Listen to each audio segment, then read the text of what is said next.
I'm not going to bury the lead here. I really enjoy point salad. It's one of my new go-to filler weight games. But let's talk about why I like it.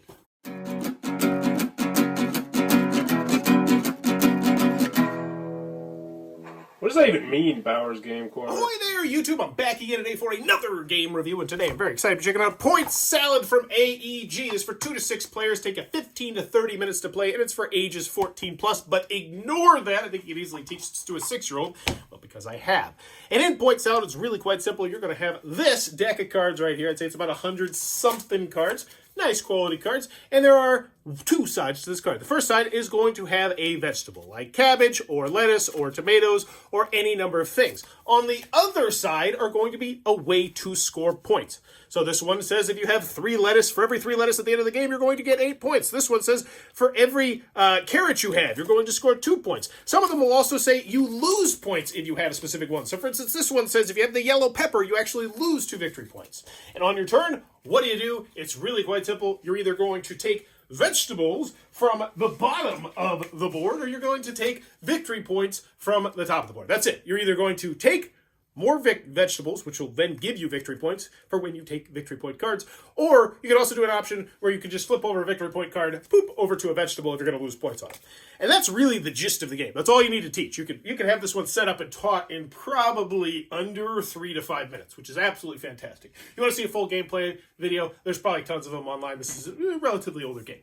But what are my final thoughts on this one? Let's go over the pros. Let's go over the cons. First, on the con side, game's not going to be for everybody for a variety of different reasons. If you're not in the market for a filler weight game, aka a very short 15 to 30 minute game, this one might not be for you. This one does not have much meat to it. It's very simple. It's very repetitive. No game is going to be like, oh my gosh, remember that amazing game where I did that one thing?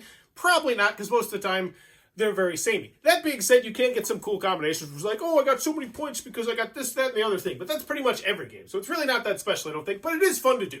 Continuing on with the pros. It's super simple to teach. I taught it to my 9-year-old and my 6-year-old and my wife, who typically doesn't play very many board games. Had absolutely no issues at all. And they all enjoyed the game. And this...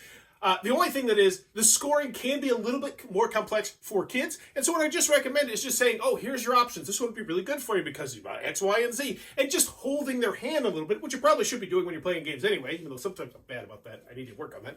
But you get what I'm saying. So it's the kind of game that you could play for years and years and years to come. And honestly, I could see this being one of those games that comes out at family reunions and get-togethers just for years to come because it's so simple. And it's over before you know it.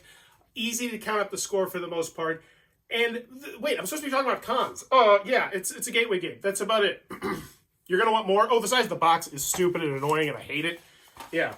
They got one of these boxes where it's like, oh, we're only going to use half the box. And now, hopefully, in the future, when they release an expansion, it's like Fruit Salad. It'll be just one deck. They'll put it in there. And I imagine that's what they're going to do because AEG tends to be very savvy. But at the end of the day, Point Salad for me, what I rate it, I'm going to give it probably about an 8.6. I think this is a great family weight game. I think this is a great gateway game. I think this is a great filler weight game. I think this is a great game night style game because it has just enough interesting choices in meat and it doesn't last too long.